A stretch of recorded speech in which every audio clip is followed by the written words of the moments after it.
Hello and welcome to Six Part. Today I'm gonna continue the story What If Deku Ate the Devil Fruit Part 5. If you enjoyed this video, please give it a big thumbs up, and to watch more videos like this, subscribe to my channel and turn that bell notification on so you never miss an upload. Now wasting no more time, let's begin. Come with me, Sato yelled. She begged Bakugo to join forces with her. Yuga asked, clutching his stomach in pain while trying to look cool, "Don't you want to work with me?" Bakugo was surrounded by his classmates. He stared at them all blankly for a moment before. Katsuki barked, "I don't know what quirks you all have, and I can't even remember your names." The other people looked at Katsuki with amazement and irritation at how self-centered she was. He came in second place with 210 points, even though that's how he is as a person. Because of his all-purpose use quirk, it makes sense that people would want to hire him, Toshinori thought. Mitsuki yelled at him from behind, "Damn it, brat, be more polite to other people." Masaru was trying to calm her down again. "Izuku," Inko whispered as she looked down in worry. He turned around and saw Izuku standing by himself for now. The smile on Izuku's face made him forget about his worries. When he put his arms around Inko, she looked up from her worry and saw Toshinori. "Don't worry, he'll be fine," Toshinori said. "Look at that face of his. That's not a face of fear or worry, but of excitement." As she turned back to look at Izuku, Inko smiled shyly. She blushed a little because Toshinori had his hand on hers. To join the conversation, Eiichiro yelled, "Yo, Bakugo." He then added, "Team up with me." I thought about going with Todoroki, but his cold shoulder made me think otherwise. Bakugo said to Eiichiro, "Weird hair," without even trying to guess what his name was. Eiichiro pointed at Katsuki's hair and said, "Oi, I'm Kirishima. At least try to remember. We worked together back at USJ. Plus, my hair's not that different from yours. At least mine is natural and epic, unlike yours," Katsuki said with a snarl. Eiichiro didn't care about that and kept going. "You're going to be the rider, right? Then you'll need a front horse that can handle the blasts that come back. Who can do that?" She replied, "Someone with guts," but she looked bored. "No. Well, yeah, that works, but I'm talking about me with my hardening quirk. I can be the horse that never wavers. You're gunning for that 10 million points, aren't you?" She blinked and then smiled really big. He let Eiichiro pick the last two members, who were Mina and Hanta. Then he made them show off their quirks so he could get a good idea of what they could do. Izuku looked around and saw that most of the students were working with their own classmates. They weren't trying to cross the line because they didn't know what the weird habits of the other class were. He was sad that he was left alone because he was worth 10 million points. He tried to talk to Ojiro, but all he could do was say sorry and say no because he was too afraid of being a target for everyone. Deku. When Izuku looked at the source, he saw Momo, Ochako, and Itsuka all together. With a smile, Ochako told all three of them, "Let's work together." "Yeah." Made Itsuka happy. "It would be ideal to be with someone most familiar with," Momo said. Izuku asked, "Weren't you talking to Shoto earlier?" Because he saw Shoto aiming for her as soon as the timer went off. "He wanted me on his team, but I refused," said Momo. "I acknowledge that he is strong, but so are you. I am more familiar with your quirks and tactics and know that you spend a lot of time analyzing quirks. So much that I would feel safer to be on the same team with you, and raise my chances of passing this round." "Yay. All we need to do is just run away," laughed Ochako. "If anyone gets too close, you can smash them away with your punches. Plus, as Momo said, it's better to team up with people you get along with." "I think you might be putting too much faith in me," Izuku said with a blush. At that moment, Itsuku shook her head quickly and said, "Like hell we are. We know how good you are. We hung out before UA even started, so we're sure we can win with this team." Izuku's heart beat fast for a moment before he smiled and said, "Okay, then we have a team. But this is how I want the formation to be." They got close together and Izuku whispered his plans. Are you sure?" Itsuka asked. Izuku looked at the other teams that were starting to form and said, "I'm sure. Momo-chan, can you make the things now?" "I can, but is that okay?" Momo asked with a doubtful look. "Then let's ask before we do anything," Ochako said, pointing to Midnight. The four went up to her and talked for a moment. Then Midnight licked her lips before letting them in. Oh yeah, weren't you with some other people, Itsuka? Izuku asked as they got ready. Itsuka stuttered, oh. And then she looked away. To be honest, she was ready to work with Reiko, Setsuna, and Kanoko as a team. Her heart skipped a beat when she saw Momo and Ochako walking toward Izuku. She let out a sigh and looked at her friends. She was about to start making plans when Setsuna pushed her away toward Izuku. Setsuna laughed and said, "Come on, I know you want to be with him. Don't fight it. If you don't go, you'll just be giving the other girls a huge lead on you. Being childhood friends give you some extra bonus points towards him, but if you don't do anything, you'll be left behind." Childhood romance almost never works out, Reiko said bluntly. But those that do are the most epic ones of all. We won't mind, Kanoko said. We'll just get one more or stick with 3. Kodai-san, over here. When Yui heard her name called, she moved toward them. Setsuna yelled at Itsuka, "Go on, get going," as she pushed her again. Itsuka ran this time to meet up with Momo and Ochako. Kanoko sighed as Itsuka left. "We're not going to get past this round." Setsuna frowned as she rubbed Kanoko's head and said, "Oh, don't be like that. With that attitude, it'll be impossible." "It's going to happen," Yui said. Setsuna pouted and said, "Not you too." "You must agree, it's going to be tough," Reiko sighed. It was Setsuna who said, "We'll think of something." That's how Itsuka met Izuku. She didn't tell him about it, though. "See? Young Midoriya now has a full team," Toshinori said with a hand sign. It had been a long time since Inko had seen Itsuka, but she smiled and looked down again. "I'm glad he does," she said. "My question is why he has 4 girls with him," Mitsuki said. "Boy's a natural player." Shoto gave Momo a tisk when he saw her walk over to Izuku. He was counting on her to help because he knew her quirk would be useful in this case. It was much harder to get that 10 million point value now that she was with Izuku. Denki, who was working with Shoto, asked, "What are we going to do now?" Tenya, who had teamed up with Shoto, asked, "Should we go after a 4th? He had thought about going with Izuku, but he chose not to. If he kept following Izuku, he would never be able to grow, so he set out on his own.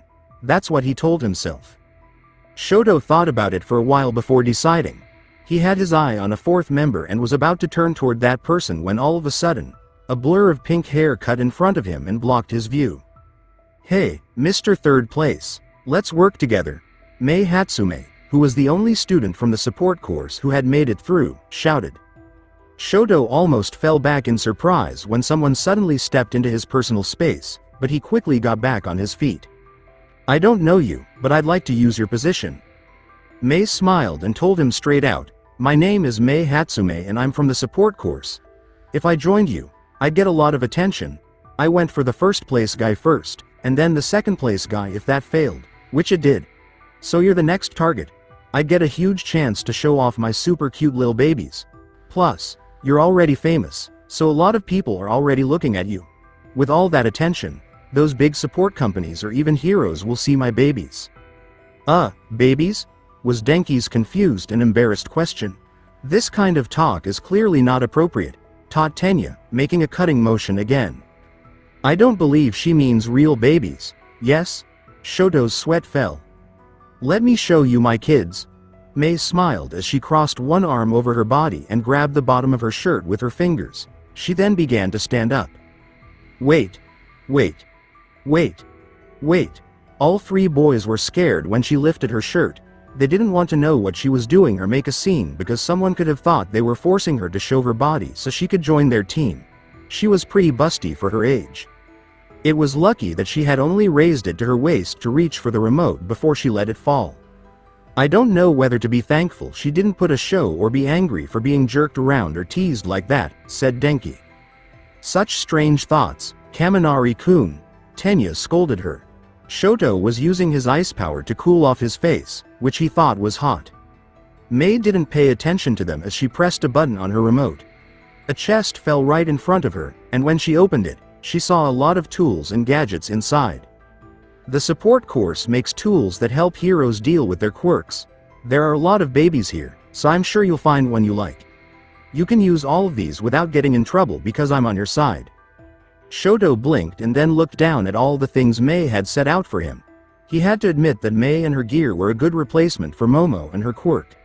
They weren't as flexible, but they worked for what he had planned for Momo to do.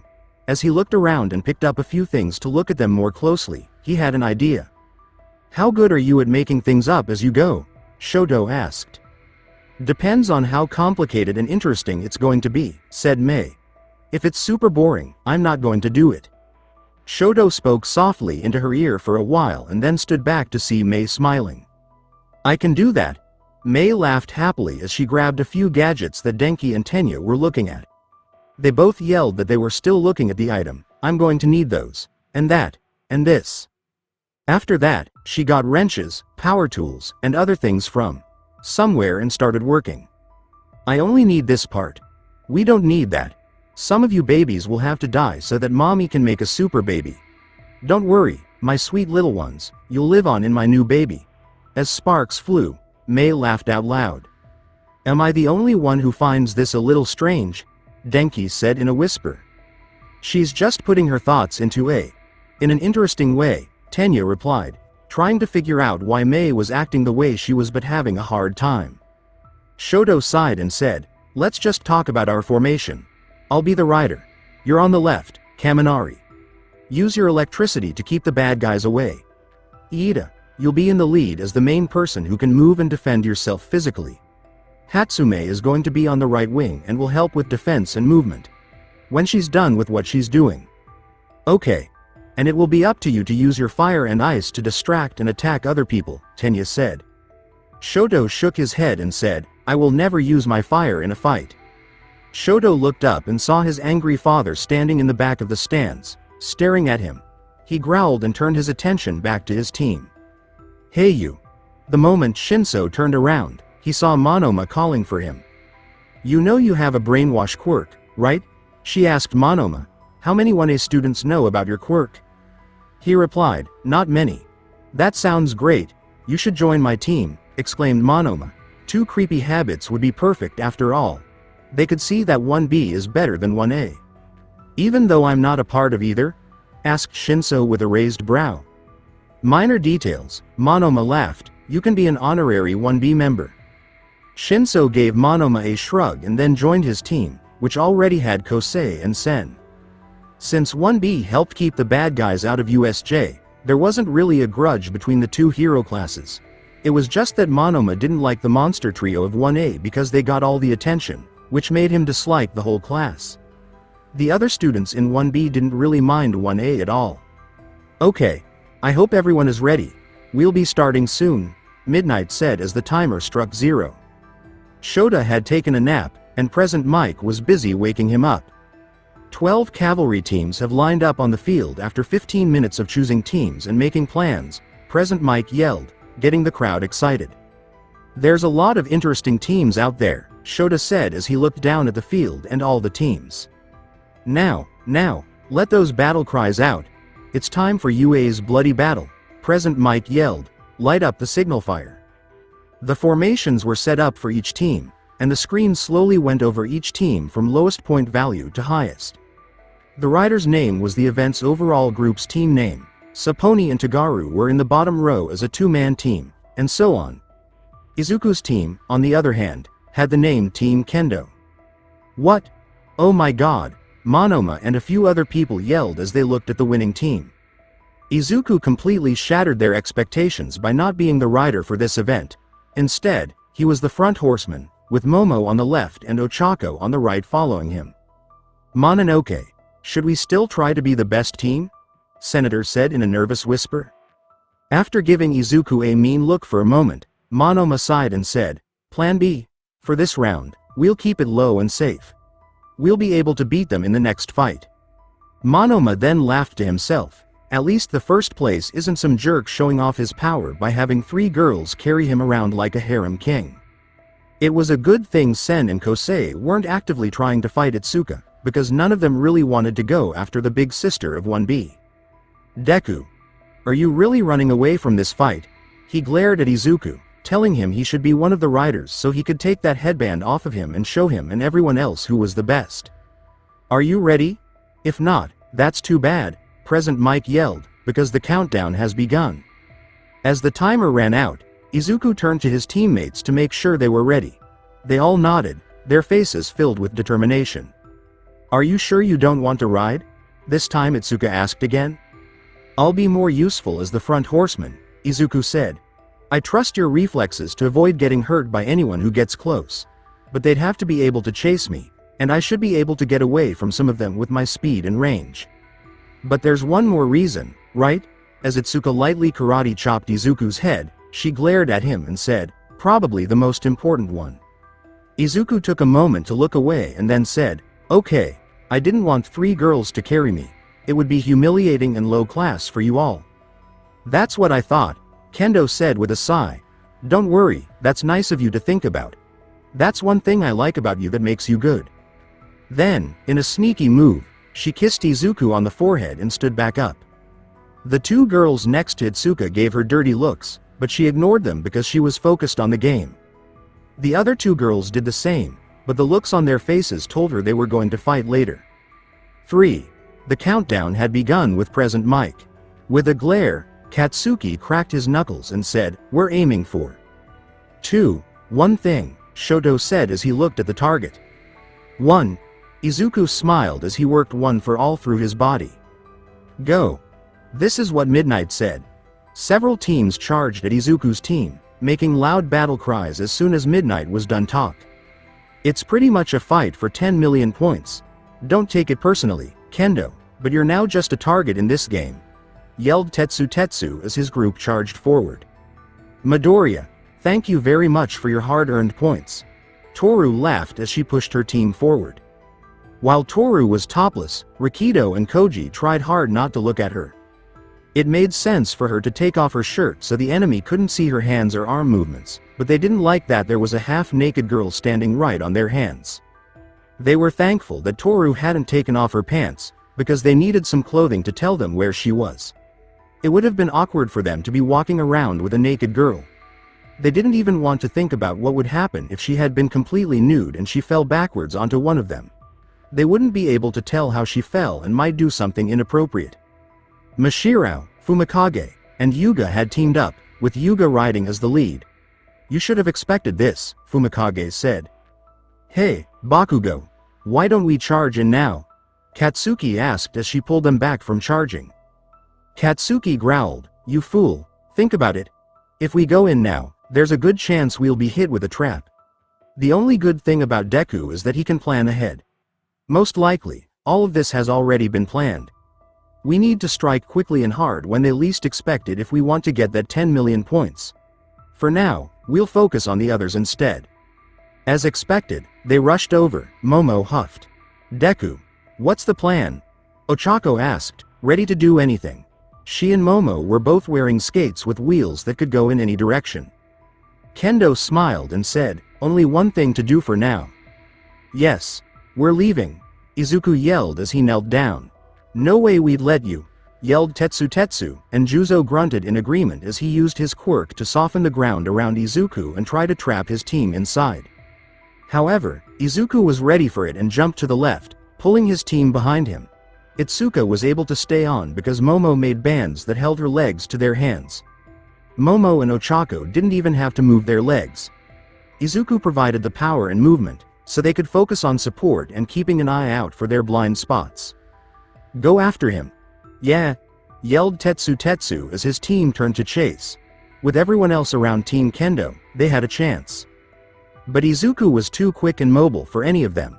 With Ochako making them lighter, Izuku was juggling left and right and changing directions at speeds that seemed impossible, thanks to his ghost perplexing steps. "Holy crap, how is he moving and moving so fast?" The target was getting farther away, so Tetsu yelled. "Go after him. Come on, Jiro, it's time for revenge," yelled Toru when Jiro's ear jacks wouldn't connect to Team Kendo. "Hey, Hagakure, look at your headband, it's gone," Sato yelled as he looked up again to make sure she was still telling him what to do. He only then noticed that the headband that should have been floating in the air was missing. "What? When did that take place?" screamed Toru as she desperately looked for where it had gone. Monoma smiled as he twirled the stolen headband and said, "Too easy. Making money while other people fight. What's the next step?" It was Shinso on his left who asked. "We'll stay low and keep doing the same thing to other people," Monoma replied. "We just need to be ahead on the scoreboard. We'll get third place before the competition is over." "That seems like a good idea," I told Kosei. "Well, look at them go. There have only been 2 minutes, but it's already a free-for-all. All over the place. Fights have broken out over face masks. Don't worry about the 10 million points.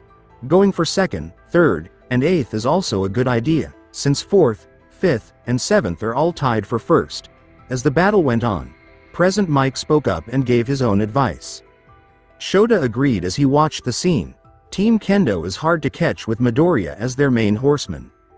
"Hooray, fighting. No, this is only taking from one side," laughed a voice, which made Izuku look in that direction. Izuku blinked in surprise when he saw Shoji running toward them, looking like he was by himself. This made him suspicious, especially since Shoji had his dupli arms up to hide his behind. When Izuku took a step forward, he heard Momo cry out. Then, a piece of metal shot out of her body and blocked his path. He then heard the sound of something being squished. Izuku quickly lifted his foot and saw one of Minetta's grape-colored balls stuck on the floor. He quickly looked around and saw that there were several more lying around. "That's Minetta's quirk," Izuku said under his breath as he thanked Momo for saving him. "But where?" "Over here." "Hi Midoriya." Minetta laughed from Shoji's arm cave, where she could see through the hole. "May I guess that's okay?" Kendo asked, keeping a close eye on her surroundings. "Yes, it is." Midnight made it clear. Minetta faded back into the dark pit, as if to make room.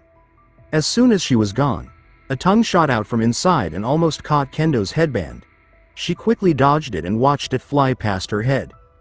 As expected from the person Izuku chose to be the rider, Tsuyu said from inside the cave, pointing out that Shoji was running at full speed while carrying them both.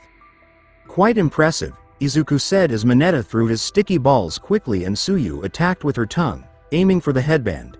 "But not enough to stop us." Izuku then jumped into the air, hitting Shoji and the team behind them that was trying to sneak up on them. This caught everyone by surprise. "It won't be easy for you to get away," Tsuyu yelled as she stuck out her tongue and chased them. As they fell, Izuku saw the tongue chasing them. He could kick it away, but he didn't want to hurt her tongue. He thought about the possibilities for a moment while Momo was already making something to help them land, and then he remembered that everything was like rubber. So if Tsuyu could use her tongue like a whip. When Tsuyu attacked, Izuku quickly turned his head around and stuck out his tongue, just like Tsuyu. His tongue hit Tsuyu right in the mouth, and she looked shocked before pulling away. As she did this, Izuku swears that her tongue seemed to stay on his a little longer, curling around for a bit. He quickly pulled his tongue back, telling himself it was just his imagination. "Izuku, what the heck was that?" Itsuka said in a flat voice. He laughed and didn't notice that the three girls were staring at him. "Ah, something that came up out of the blue," he said. "My whole body is made of rubber. I almost forgot that my body isn't the only thing that lets me move. I can stretch every part of my body." The three girls asked, "Anything?" as their thoughts began to wander in a dangerous direction. Luckily, the thought process was cut short when they heard explosions below. When they looked down, they saw Bakugo flying through the air without his team, blazing through several teams. Hanta grabbed him and dragged him back to them, making what he was doing legal. "Hey Bakugo, they're in the air. Isn't this our chance?" Ijiro said, peeking up. "Idiot, he would expect that." Katsuki snarked as she karate chopped Ijiro in the head. Plus, they have a spiky ponytail to protect their sides with her quirk. Second, Deku could kick me out of the air. Finally, Side Ponytail could use her hands to protect herself before swat me down. "How come you know their quirks but not ours?" "What do you mean, Midoriya?" "I get it. But Yao Momo and Kendo? One of them isn't even in our class?" Side Ponytail been with Deku back at elementary school while Spiky Ponytail and Round Face sometimes trains with me and Deku, Katsuki said. "Raccoon Eyes, focus on your flank, we got incoming." "Hi, my name is Mina Ishido." Mina screamed as she quickly shot acid out of one hand to stop the other team from attacking. Izuku was the first to land quickly and took the full force of the impact. Momo and Ochako then landed gently because Izuku had held them in the air for a moment before setting them down. Almost 7 minutes have passed. Let's check in on everyone. Present Mike said this as he flipped the screen to see the current rankings. No one was surprised that Team Kendo came in first because they still had his 10 million point headband. Team Bakugo came in second, then Team Tetsu, and finally Team Aoyama. Team Todoroki was way behind, which surprised everyone. But it's not over yet, people. Anything can still happen, but there's only half of the time left, yelled Present Mike with excitement. Itsuka said, "Let's keep moving," because he didn't want to be a sitting target. When Team Todoroki showed up in front of them, Izuku nodded and was about to run. Izuku looked at the situation and their enemies with calm. It was expected that Tenya would be the leader of any team. He was shocked that Deki and the other girl, whose name he saw written on the board when the obstacle course rankings were read, could keep up with Tenya's speed. He found the answer when he looked down. Denki and Mei were both wearing hover boots, which let them move around freely. He thought back to the fact that Mei could bring anything as long as it was something she had made as part of the support course. "I'll take those 10 million points right now," Shoto said. At the same time, Mineta was crying and Suyu was puffing his chest out in anger. Why do people react in this way? But Mineta didn't notice that their headband was gone, even though they were hiding in Shoji's arm cave. "It was a good plan, so I joined the team even though it was with you," Suyu said. "When did you lose your headband?"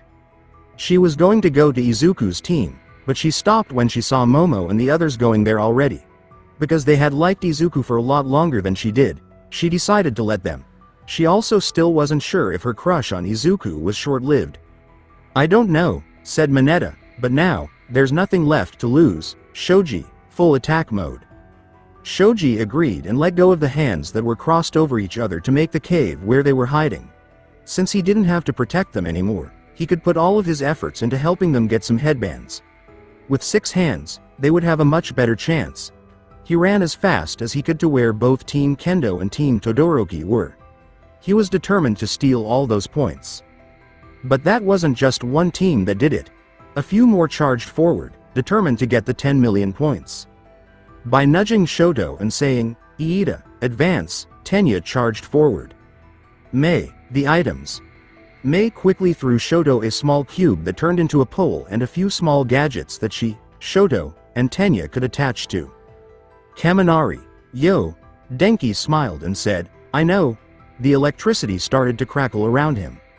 As Izuku became aware of what was going to happen, his eyes grew very wide. "Momo, make an insulation sheet to protect you and the others. I can handle the shock," Izuku told me. Momo quickly made one. She had already opened the front of her sports uniform while Itsuka grabbed it and put it over herself, Momo, and Ochako. "Sorry about this, Midoriya, but those points are just too tasty. Hope you all are guarding well, cause here goes." Indiscriminate shock, 1.3 million volts. Many of the teams that were nearby were shocked when lightning struck the area.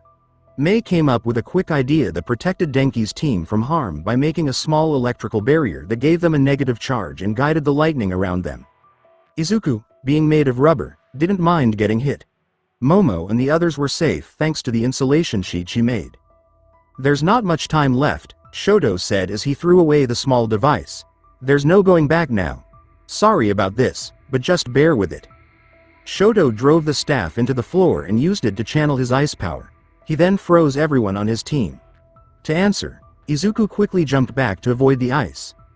Then, Shoto quickly grabbed a few headbands from the teams around him, which helped his team get to second place overall in points. Present Mike yelled in surprise, "Ooh! What did he do?" Todoroki handled that crowd of teams in an instant. He froze them while they were all still stunned by Kaminari's shock. I guess it should be expected, but he took into account how a lot of people managed to avoid his attack back at the obstacle course, said Shota. Mei looked at Team Kendo with her quirk and said, "It looks like we didn't get them." Shoto let out a sigh of relief because he knew this would happen when Momo joined their team. Mei pulled out a taser she had made with Kaminari's quirk and fired it at Kendo. But Momo blocked it by using her quirk to make an object that was immune to electricity. Denki, who was having trouble working properly after using that attack, said, "Guess we have to close in on them." "It'll be a difficult battle," Tenya said. "Midoriya won't make it easy." Shoto said with narrowed eyes, we'll have to take a chance. To get after Izuku, Tenya turned up the power on his legs all the way to full speed. Izuku smiled as he pushed one for all to 65% and started to run. People in the crowd could barely make out the two teams as their eyes tried to catch up with them. I can't get him to move. Tenya won't be able to follow me, Izuku thought as he made a 110-degree turn. Tenya, on the other hand, was able to turn 90 degrees and then curve a little to follow him. How is he still able to turn so sharply without putting too much stress on his ligaments? Mei had the answer once more.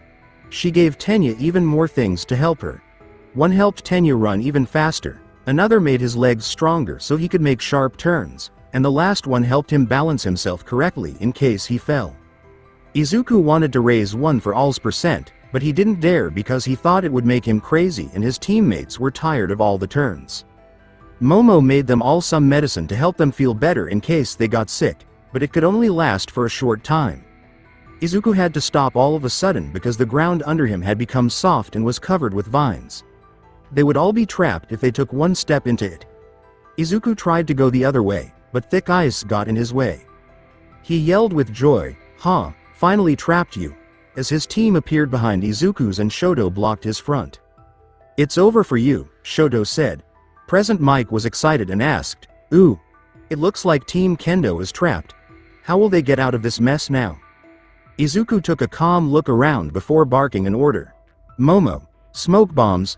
Momo dropped the smoke bombs she had made quickly, hiding them with thick smoke that filled a large area. It was Juzo's plan to trap them by softening the ground again from behind, while Shoto shot another wave of ice from the front to freeze them. It was impossible to tell if either attack worked because they both went up in smoke.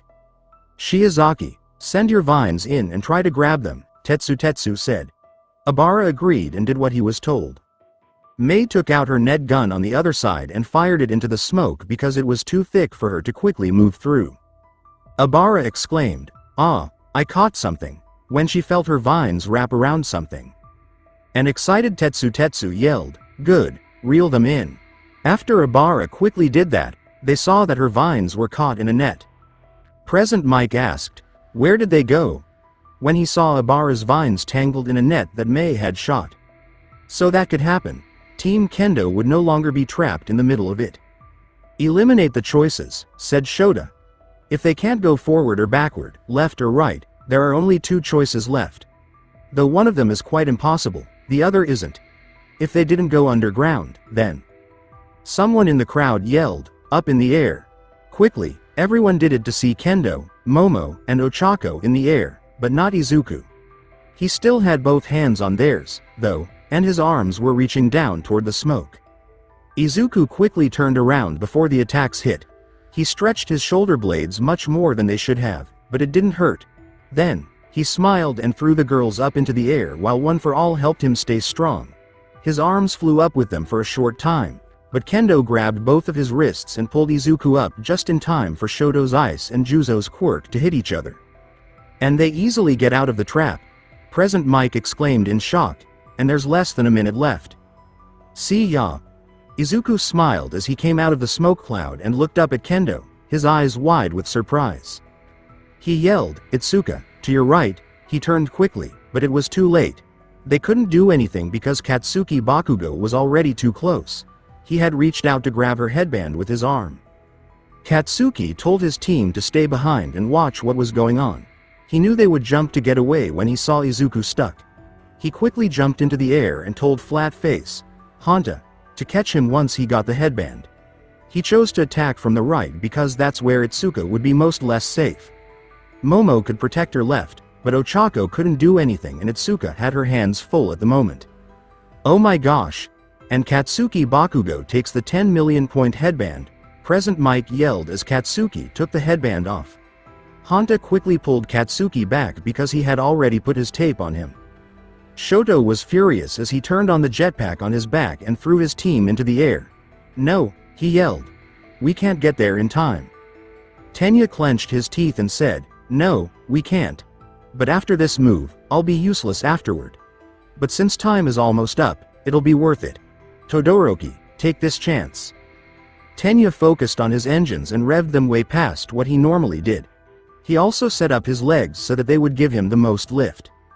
Torque over Recipero burst. The team shot right at Katsuki with the goal of blocking him, with a big blast from Tenya's legs. Katsuki yelled, "I win, Deku," as he was being pulled back and saw that something was attached to the headband. To be exact, a pinky finger was wrapped around it. When he followed the finger back to where it came from, he saw that it was attached to Izuku's hands. "Oh, you shitty asshole," Katsuki growled as he tried to hit Shoto on the pinky with his hand before he saw Shoto coming in hard. Izuku used one for all at 100%, which was enough to pull the headband back and out of Katsuki's hands. Katsuki was not sure whether to aim it at Izuku or Shoto at that moment. When the pinky had been there, it had always been there. As long as Itsuka gave him permission, Izuku put his pinky finger up through her uniform and into her headband.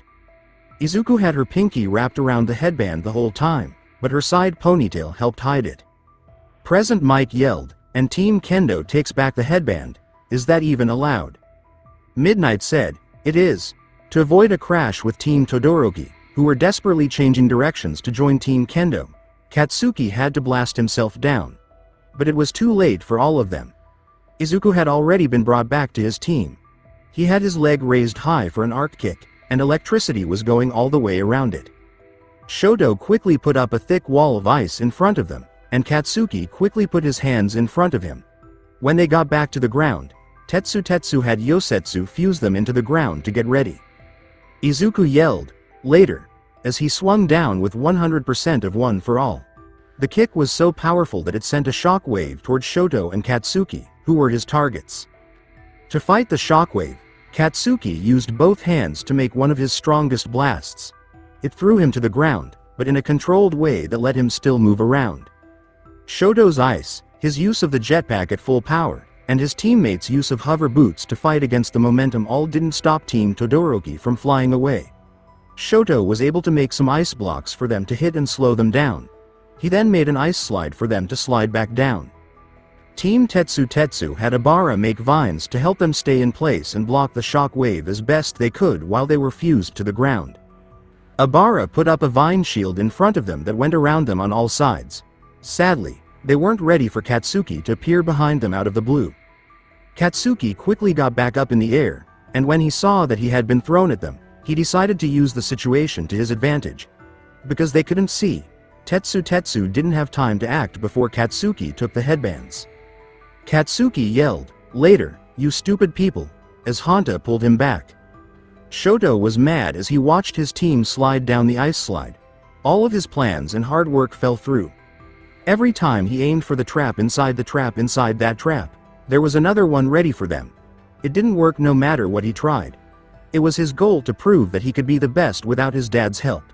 He tried to look like he wasn't worth anything. He was just a sperm donor. "It's Midoriya.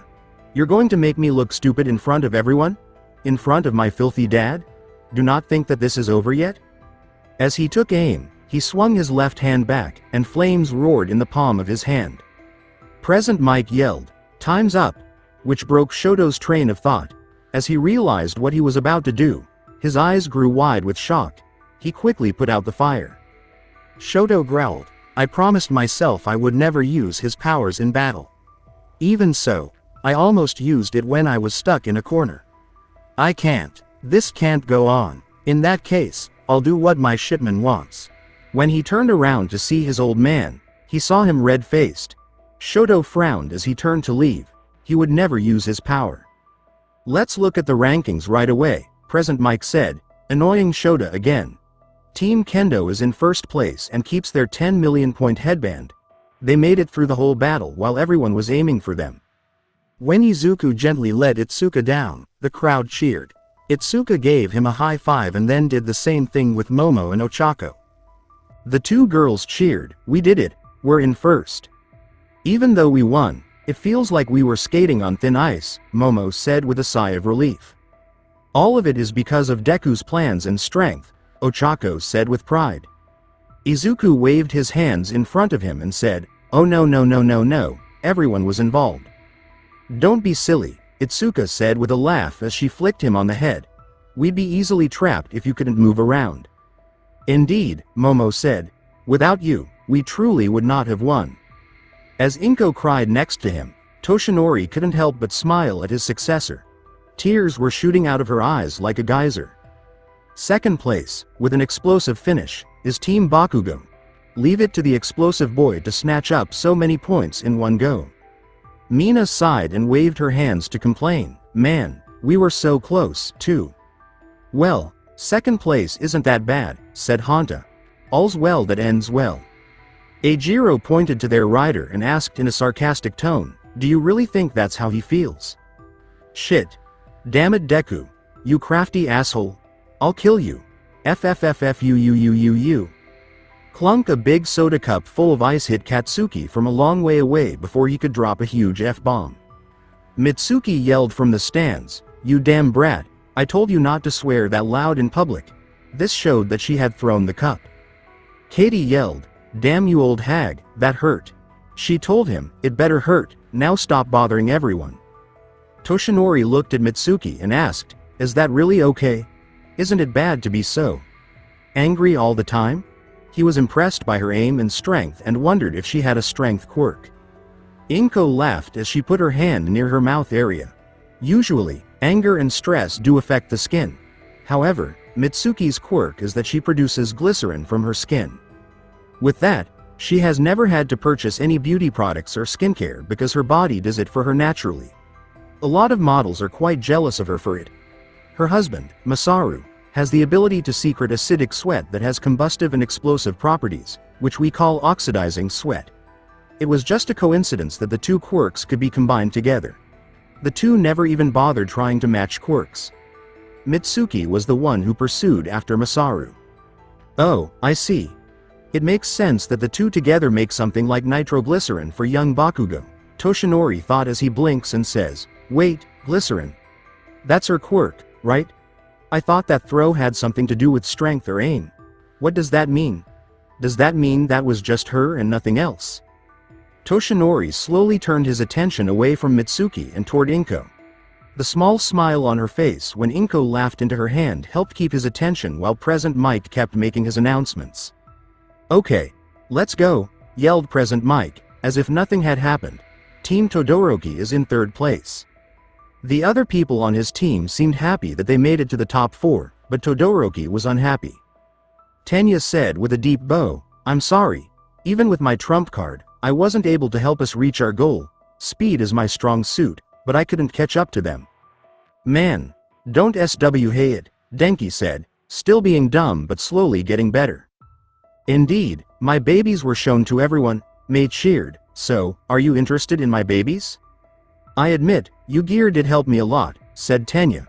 Perhaps after the sports festival, we could discuss more about it. Endeavor looked with disapproval at his son who was acting up. Shoto should have won first place and would have if he wasn't so set on not using the other half of his quirk. He was going to figure it out eventually. ANNDD finally, in fourth place, it's Team Aoyo. No wait, it's Team Monoma. When did you come from behind?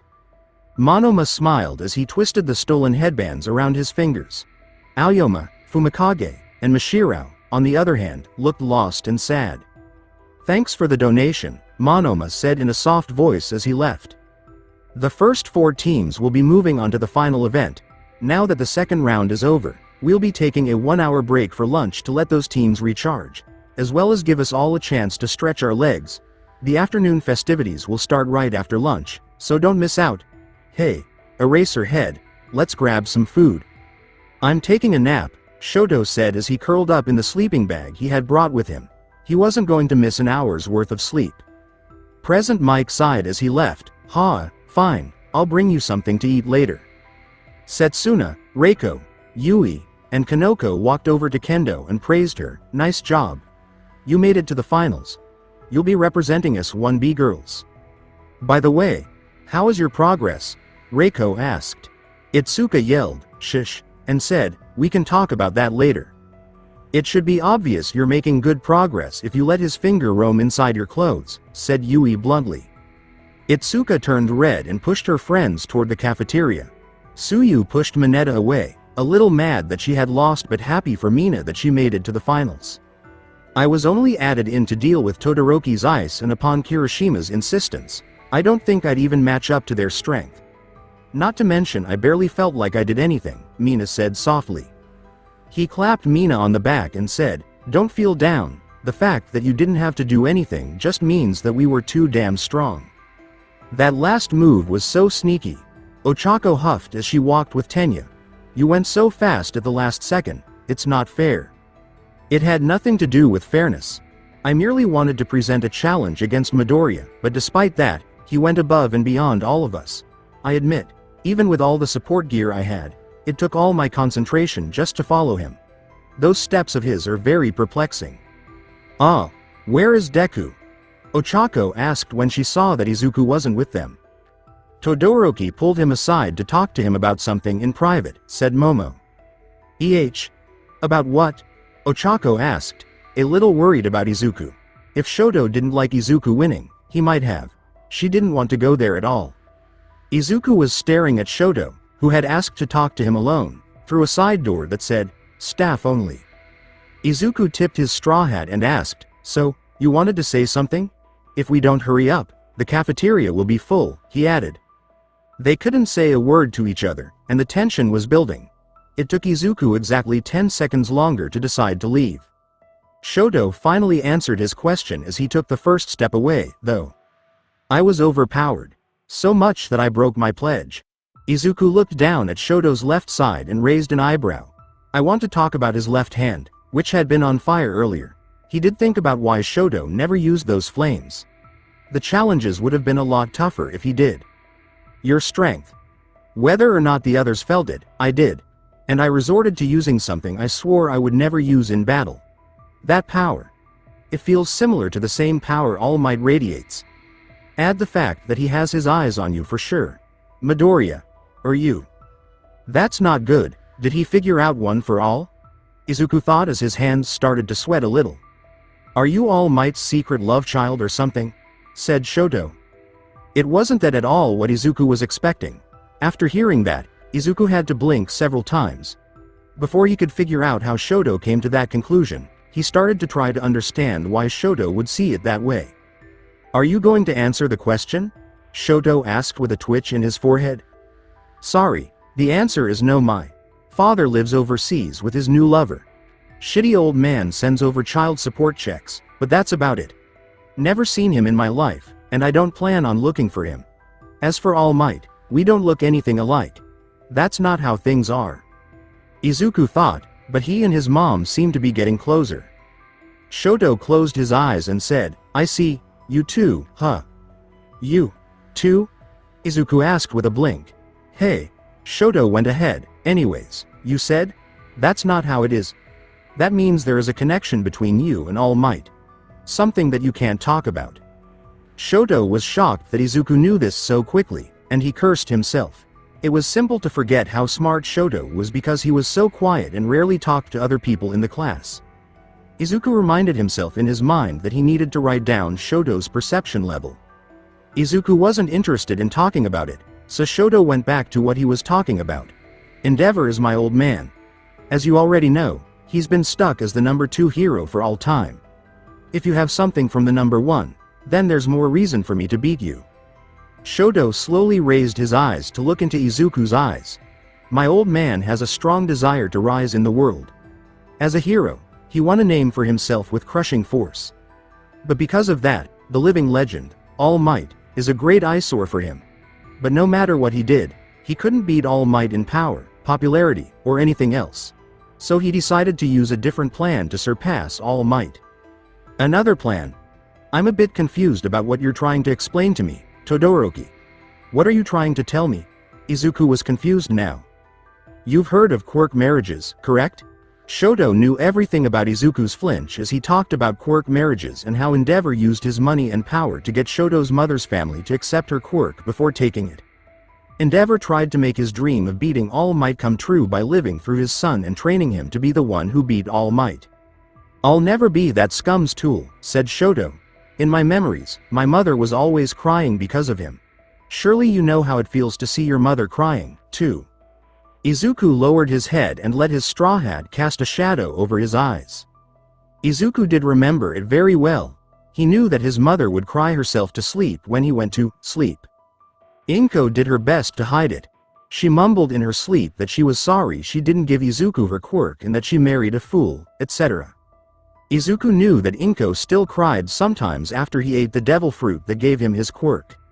She talked about how her son would never have a father figure as he grew up. About their money issues from time to time. Inko was really lucky that Mitsuki stepped in and helped her get back on her feet by giving her part-time modeling work from time to time. Izuku couldn't have done that.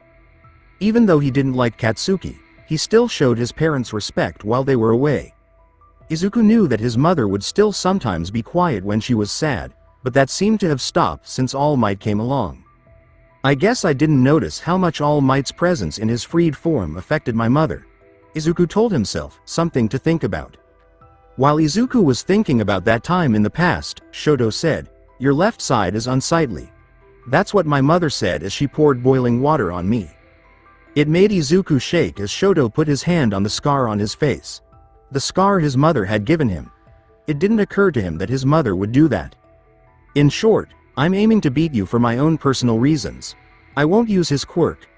Or rather, I'll completely reject him by winning first place without using it. When Shoto made this promise, his eyes were filled with hate and coldness.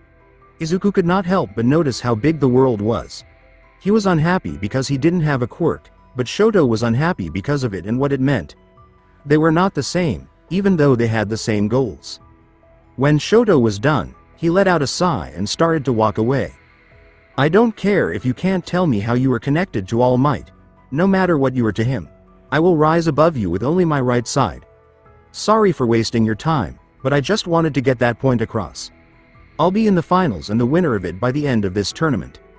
Izuku stopped Shoto before he could go more than a few steps. Hold it. When Shoto turned around to see what Izuku wanted, his hat was still over his eyes. But when Izuku raised them, Shoto saw hope burning in those eyes. I have always been supported by others, Izuku said. I am here because of everyone that's supported me.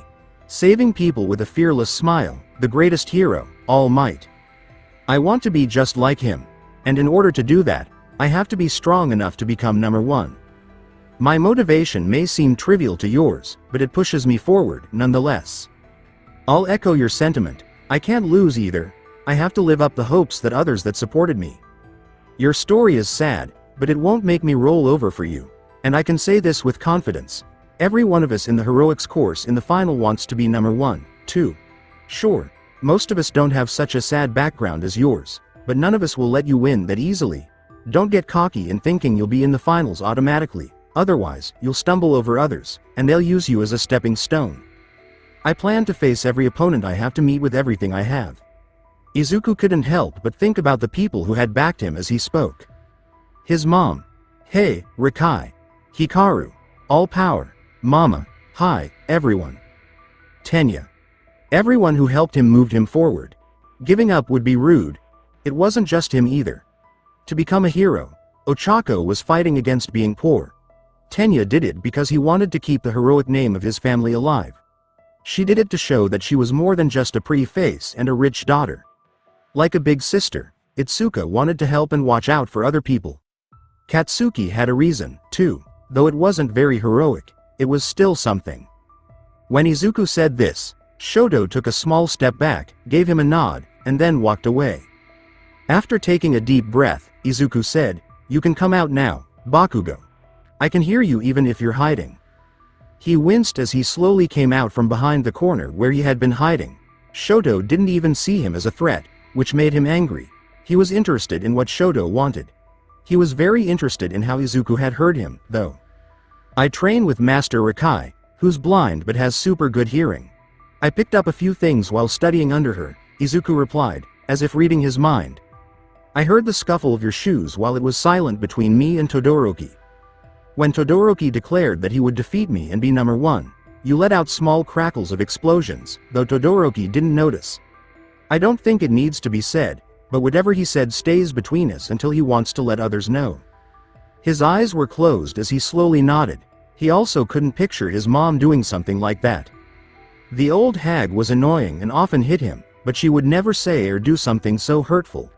She did hit him on the couch every once in a while, but they both knew he could handle it. It showed him how lucky he was to have his family. It wasn't all good in Izuku's life either. The stupid jerk ran away instead of being a man and being responsible for the house. He made his dad want to punch him, and it was hard to make his dad mad. It didn't take them long to get some food in the cafeteria. They would have to rest to get ready for the next event. At the same time, All Might had finished talking to Endeavor. It was too mild to say that it left a bad taste in my mouth. There were things in the Todoroki household that All Might thought were not right, but he couldn't do anything about it. He couldn't be the one to start it, though. They had to take the first step. Oh no, I can't make them wait too long. All Might thought this as he ran quickly into a room that wasn't occupied, making sure no one saw him come in. After a few seconds, he came out again in his freed form and made his way back to where Inko and the Bakugo couples were waiting. As Toshinori took his seat, he said, "Sorry, I had to take an important call. I hope you didn't order anything for me, I'm not that hungry. I like to snack." "We got you some green tea," said Masaru, placing a cup in front of him, "and do try to eat a little more. You look too frail for your age. Hopefully, the tea will expand your appetite a little. We've also got you some sandwiches that'll be both filling and easy to go down." Toshinori blushed and rubbed the back of his head. "Ah, thanks. It wasn't a full meal, though. It would have been hard to eat that without a stomach." "Oh, my takoyaki order is ready," Inko said with a smile as she quickly got up to get it. Some kids who weren't paying attention as they ran hit Inko as she was coming back with her order. However, Inko was wearing heels, which caused her to start to fall. Mitsuki gasped when she saw where she was going to fall and jumped up to save her. It was raining ink right on a metal pole that had been set up with a few others to make a shaded area. If Inko kept falling at that rate, she would hit her head on the pole and get a serious concussion and cut. A cut would appear on her head, and she would definitely need stitches. Even though Inko had a scar on her head, she was still a pretty girl. In Japan, people still didn't like scars, especially on civilians and especially on women. Even though superpowers had made it okay for heroes to have scars and other things like that, the culture still had that kind of bias, which Mitsuki didn't agree with. But if she got hurt like that, it would make her life even more difficult and stressful. Before Mitsuki could do anything, though, Inko was swept away from the pole and landed safely on Toshinori's arm. He was looking at her face with worry in his eyes. Then, without even turning his head back, he grabbed the box that the takoyaki were in with the other hand and sucked all of the takoyaki that were in the air into it. Because he was so careful, when he caught the last one, none of the pieces were out of place. Toshinori looked at Inko and asked, "Are you okay?" as he put the box on the table. Inko stuttered, "Hababababa," because she didn't know what to say and felt so embarrassed. She tried to stand up by putting her hands on his chest, but it didn't work. She fell again and hit her face on his chest. "Nice catch, buddy," Mitsuki said with a smile as she gave Toshinori a pat on the back. But when the two women put their hands on his body, they felt something. Perhaps it was because his clothes were too big on him or because his face looked very thin, but they thought he was weak and naked. Different story, though, was told by how their hands felt when they touched his body. They could feel his strong, toned muscles through his clothes. They did feel bones, but he had a lot more muscle than they thought. For now, they both put that information away and quickly sat down to eat again. She couldn't take her eyes off of Toshinori and kept looking at him every once in a while. Although Death Arms was eating a sandwich, he asked, "So, who do you think is going to win?" "I think Endeavor's kid will win. He has the blood of the number 2, said another hero. Someone else asked, "What about the first place kid?" He seems strong and all, but that doesn't necessarily mean he's experienced on fighting. I'm sure Endeavor taught his kid plenty of tricks when it comes to fighting. The other two events didn't really showcase all his abilities, said the first hero. I'd bet on the explosive kid, said another hero as they ate chips. That quirk is flexible as hell, and he seems to know how to use it. The only bad thing about him is that mouth. A woman hero asked Kamui Woods, "Who do you think is going to win?" "Izuku Midoriya," Kamui said without any doubt. "You had to pick the one that looked the plainest," Uwabami sighed as he walked into the lunch area. "He doesn't look as tasty as the other two. Is it because he's green, which goes well with brown?" "Yay, He looks so plain, said another hero. I mean, don't get me wrong, he looks strong, but you gotta admit, looks also play in a bit of factor. Compared to those two, yay. He's not that bad looking, Mount Lady frowned, wondering why she was giving the boy a pass. His freckles look cute with that hair, but I bet in a few years he'll be a beauty. Didn't think you'd be attracted to that type, said Uwabami. Unless his mom's a model or something, that's something I doubt will happen. Mount Lady huffed and then turned her head away. Then Death Arms changed the subject and said, anyway, I'm with Kamui here, and I'm willing to bet that Izuku Midoriya will win the tournament. Another hero pulled out her wallet and yelled, you're on, 1,000 yen on Shoto Todoroki. Soon, bets were being made all over the place. Even though Shota didn't win either event, he was still the favorite to win. Present Mike yelled to the growing crowd, and now that lunch is over, it's finally time to reveal the last game. He then threw a bag of chips, a jelly fruit drink, and a bottle of water to Shota, who was sleeping. But before that, there's good news for all of you who didn't make it to the finals. This is a sports festival, so we've set up fun games that everyone can play. We've even brought real cheerleaders from America to liven things up. Before asking a question, Tetsu was talking with Juzo as the freshmen came on stage. Hey, where are Kendo and the rest of the girls?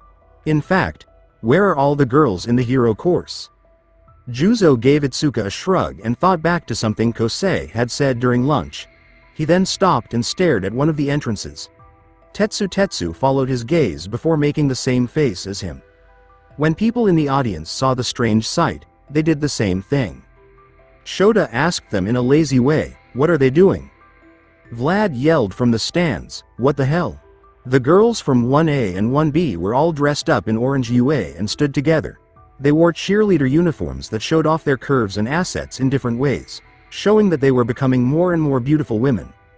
Abara, who is usually very modest, was wearing the uniform, which meant she could show her thighs and midriff, which she normally wouldn't do.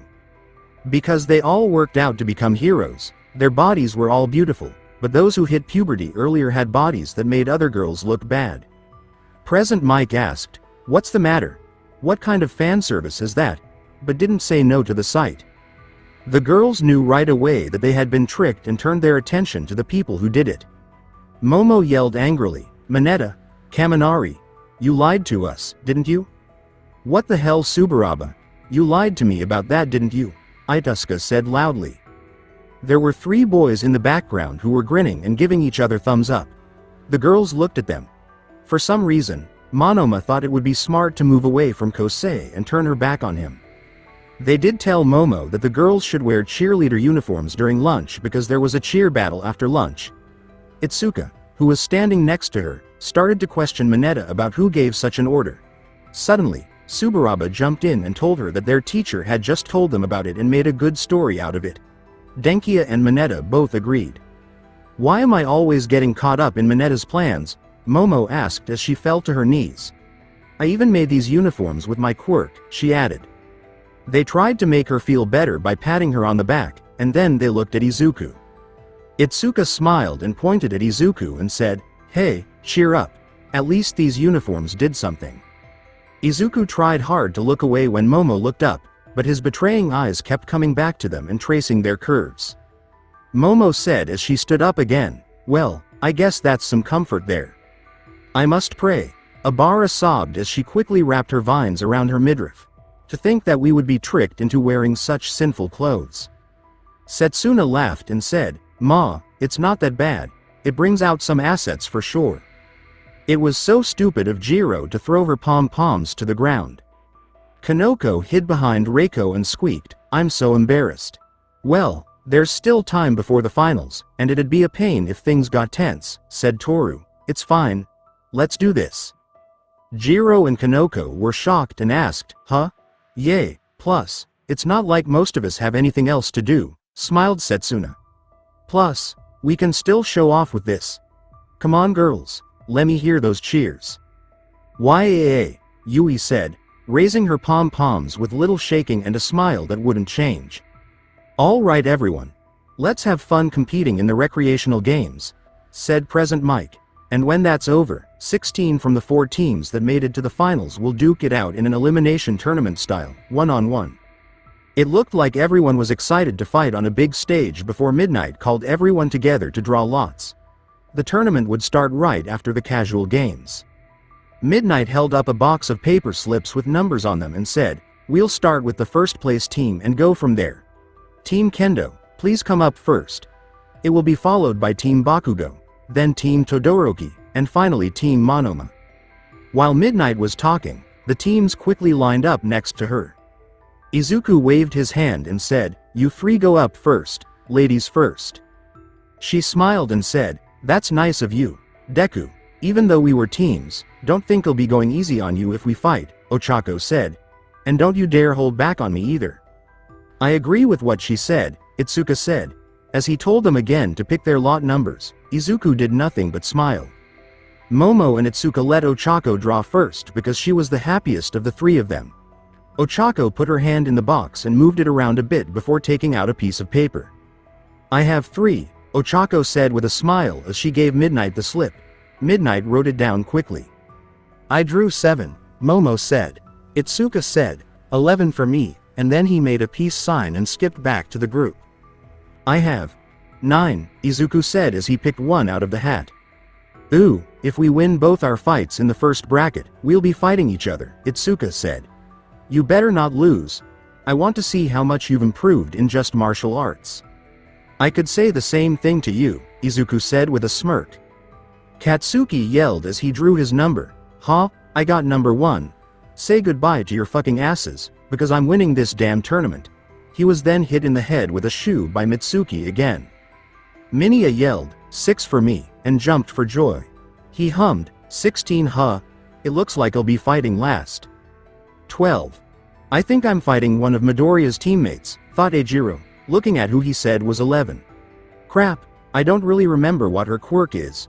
All I remember is Bakugo saying something about her hands. Well, hopefully, it'll be a manly fight. At least it's not a world where I had to fight someone with a similar quirk like mine."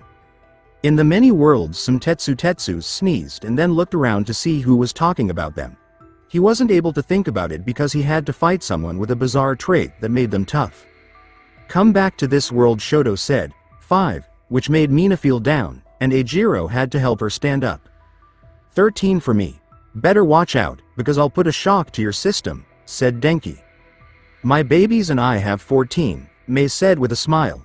"Oh, I'll have so much more time to come up with new ideas and practice my sales pitch." Mei smiled even bigger at her opponent, Denki, which scared him a little. Tenya finally said, "Number 4 means I'll be in the second match." 2. "Well shit, I get the asshole," Kosei said. "Man, was hoping to fight one of the girls." "Not like there are many left to choose from," Sen said with a shrug as he looked at his phone number. "Oh, number 8. It looks like I get to fight the last girl who was still available." Kosei begged Sen, "Switch with me." This caused a small fight between the 2 competitors, but Sen wouldn't give in. Shinso looked at Monoma to see who would draw the next lot. "Go ahead," Monoma told him.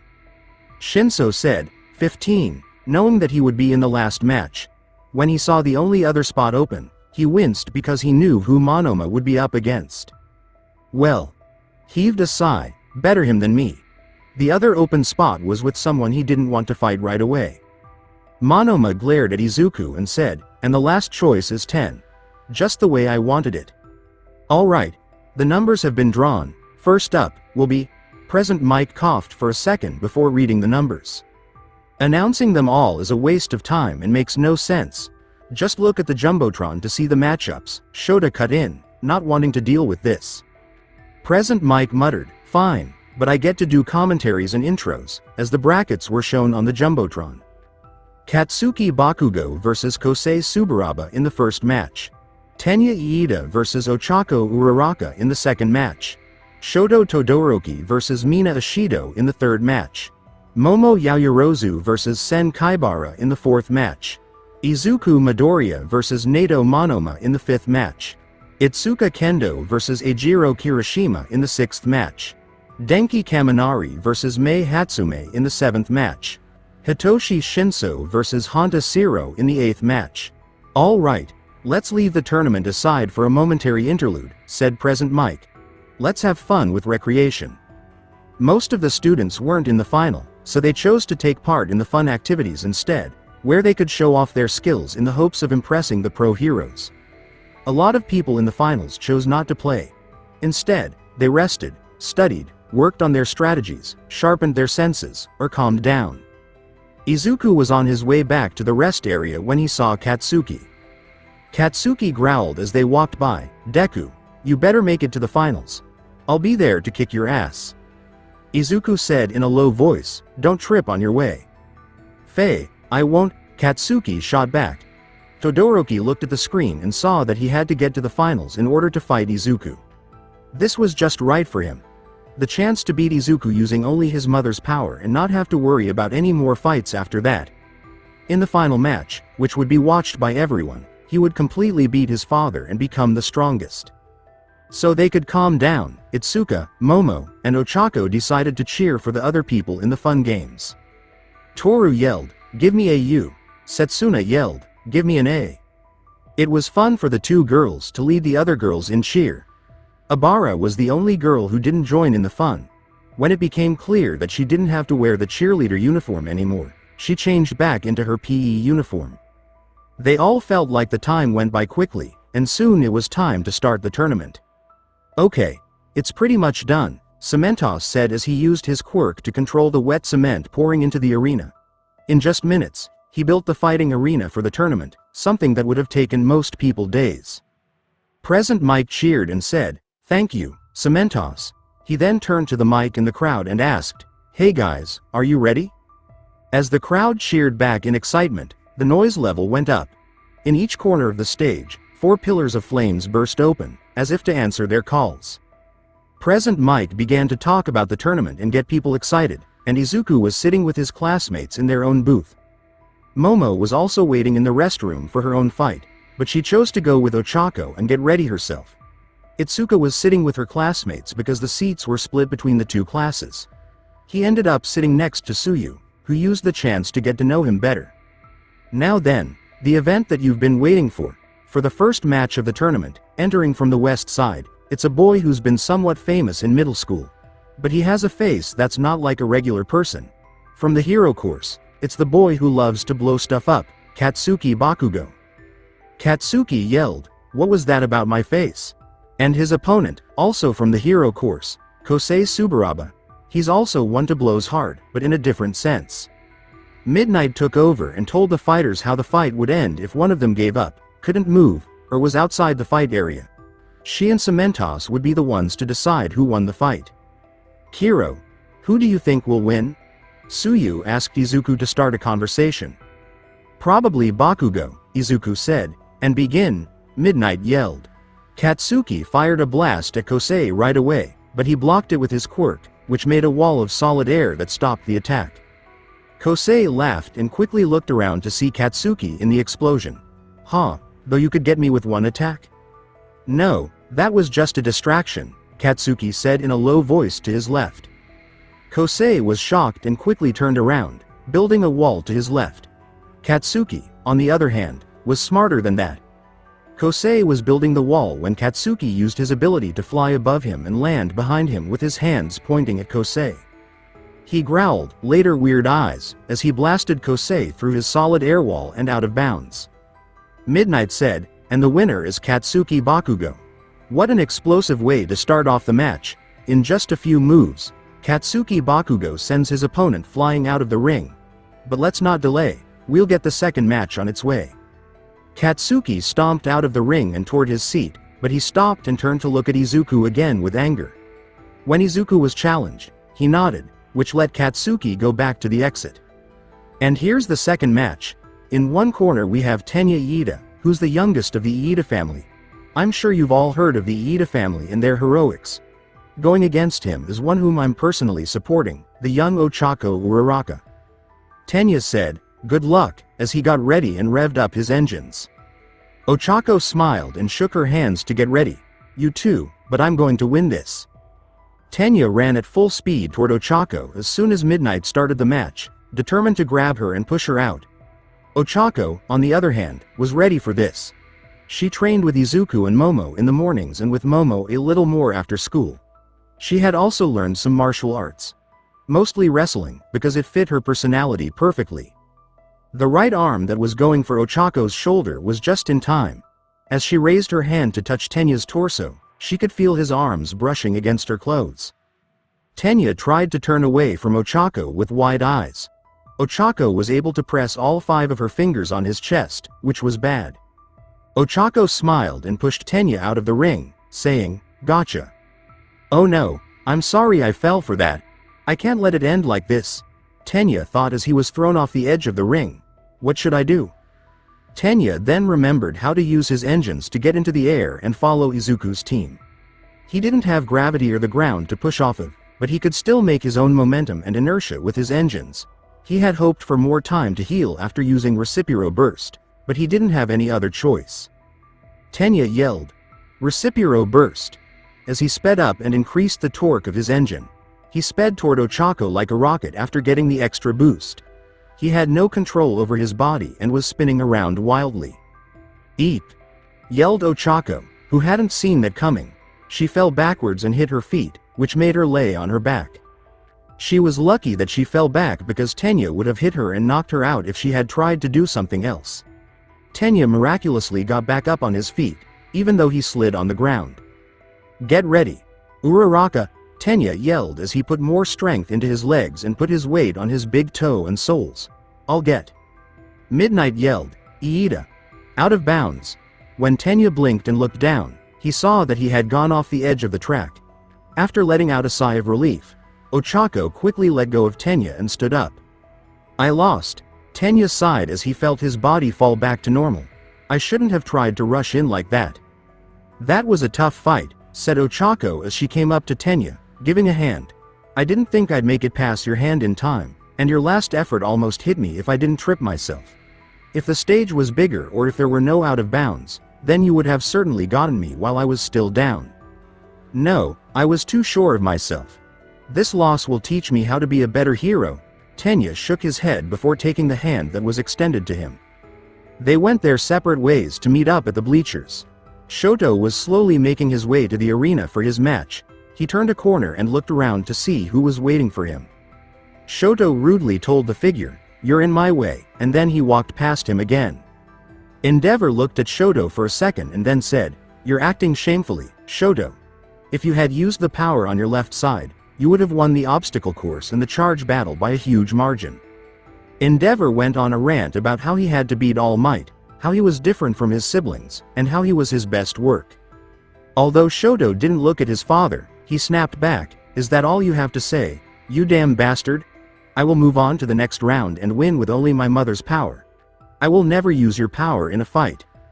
As he watched his son walk away, Endeavor sighed and said, "Even if it works for now, you'll soon reach the limits of that power."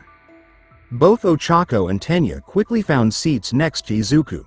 Ochako chose to sit on the left side of Izuku. "So, do you think Ashido has a chance?" Ochako asked. Interrupting the conversation, Eijiro said, "She'll do great. She won't give up so easily, even if she has to fight one of the monster trio of 1A. With her acid, she should be able to dissolve through Todoroki's ice," Izuku said. "But just how much she can do is the question." Tsuyu put her finger to her cheek and asked, "What if he uses his flames, Kiro?" "I don't know if he'll use it," Izuku said, turning to look at Katsuki, who was sitting next to Eijiro. When it was his turn, Katsuki was staring down at the ring with a mean face. After thinking about what Shoto told him before the cavalry battle, Tenya said, "I think Todoroki said that he would never use his flames in a battle. Though I'm not sure why." As soon as President Mike made his announcement, anyone else trying to join the conversation had to stop. "Haha, we're blazing through these matches. Let's get on with the third match. Here's the fighters. Is something going to come out of those horns? It's Mina Ashido from the heroic course. Versus the kid who's so cold that it's pretty hot. He's one of the students that earned his recommendation. From the hero course, Shoto Todoroki." "Man, my first match and it's against him," Mina said. "But I won't lose so easily." "I told Mina-chan. Go." Tsuyu cheered. In a strange way, Mina started to skate across the ground as soon as the game started. As she rushed him, she saw the anger in his eyes and on his face. She tried to stop, but it was too late. She could only see ice. When the patrol units got outside the stadium, they were shocked to see a glacier appear out of nowhere and tower over them all. The people inside were shocked and amazed as they watched Shoto make his ice glacier so quickly. He showed strength that was better than most of the professional heroes. Ashido, can you move? Midnight asked Ashido, whose right side was frozen. She tried hard to break through the ice with her acid, but it was too cold for her. If she hadn't been stuck in the ice, she would have been able to melt through it if she had made her acid more soluble. That would hurt her more, though, since she was in it. Plus, her clothes would dissolve, revealing her body to all. She didn't mind that much, but she didn't want Mineta to sex with her. Midnight was able to call Shoto the winner because she shook her head. A small chant was started by the crowd to cheer Mina up, but it didn't help her feel better. Shoto walked up to Mina and put out his left hand. Sorry, I went too far. I was mad, he said. Shoto was about to put his left hand on her chest when he realized it was a bad idea. He changed his mind and put his hand on her shoulder instead, slowly warming her up. Ouch, Siro said with a wince as he watched the attack. I don't think any of us has a real defense against that. I hope she's okay, said Ajiro. I'm go check on her. It's almost time for my match anyways. Izuku agreed, standing up while Suyu and Ochako pouted. I should go down too, he said. Don't you dare lose, Deku, Katsuki growled as Izuku walked by. As Izuku left the booth, he gave a nod. Man, why couldn't it be the other way around, said Mineta. If only he had acid, he could have melted her clothes off. Douchebag. That made everyone in Class 1A think. The glacier was quickly taken care of after Shoto made sure Mina was free from his ice by Endeavor. Endeavor then launched a powerful flame attack that made the glacier disappear from the stage, which brought him some extra attention. While Endeavor walked back to where he started, one pair of purple-blue eyes followed him and smiled. He turned away from his friends, already making plans in his mind. Alright. Sorry for the wait. Let's get to the fourth match already. In one corner, we have the second recommendation student, Momo Yaoyorozu. She's certainly versatile with her quirk, and smart to boot. Versus the man who will drill his way through the heavens itself if he could. From the hero course, Sen Kaibara. I yelled, go! Use your drill and rip her clothes off. Kyoka's earphone jack immediately took away Mineta's ability to speak after she said that. Midnight yelled, ready? Fight! Sen rushed forward with his hands already moving very quickly while Momo, to Sen's surprise, made a shield and a grenade. He tried to attack Momo anyway, though. He hit her shield with his fists several times, setting off sparks each time. With each clash, Momo was pushed backward, getting closer to the line between good and evil. Yes, I understand, Sen believed. She can't handle herself in a fight if it moves too quickly for her. She needs to think faster. Sen threw his fist forward, but Momo moved to the left and let him go right through her, which shocked him. He knew his chest had hit something before he could do anything. Something was the grenade she had made, he thought. Sen said, oh crap, when he realized what he had done wrong. He also saw that Momo's shield was getting bigger, as if it were protecting her. When the grenade went off, it released a sticky substance that quickly turned into a solid when it came into contact with air. Sen quickly couldn't move any of his body parts. She used her shield to push him out of bounds before he could even try to drill his way out of the situation. Midnight yelled, out of bounds, winner, Momo Yaoyorozu. Haha, isn't that a sticky situation? Present Mike laughed as Momo worked on a way to dissolve the substance. We've already had 4 matches, and we'll be right into the 5th one, after I take a quick bathroom break. Shota asked in a sneering voice, why didn't you go during lunch? Present Mike said, too busy, and then went to the bathroom without feeling bad about it. Nice fight, Izuku said with a smile as he walked past Momo. I saw it on TV in the waiting room. Thank you, Momo said with a smile. You better win your fight. Then Momo did something very smart. She gave Izuku a tight hug. Momo quickly licked Izuku on the forehead before he could even think of a word. Momo said, good luck, and then she quickly walked away, taking big steps as she went. After being shocked by the peck, Izuku stood there for a minute before Toshinori poked him to wake him up. Hey, kid," Toshinori said as Izuku woke up. "Are you okay? I got away for a bit by saying I had to go to the bathroom. I have to go back to my seat soon, but I wanted to see how you were doing." "Fine," Izuku said. "A bit nervous, but fine. Just thinking about the path I've taken to get here. I've been blessed by others and luck. About my own origin. Don't think too much, just say you'll do your best. It's good to see you're smiling, but why are your cheeks red?" Toshinori told Izuku. When Izuku thought about what had happened with Momo just minutes before, he blushed even more. She pressed against his body. "Momo, did you see him differently?" Izuku pushed that thought out of his mind as soon as he heard Present Mike yelling into his mic again. Toshinori changed into his All Might form and said, "Now go. Stand tall, I'll be watching over you." Izuku gave a nod and quickly walked forward while standing tall. As soon as Toshinori smiled, he quickly turned back into his skinny self and ran back to his seat.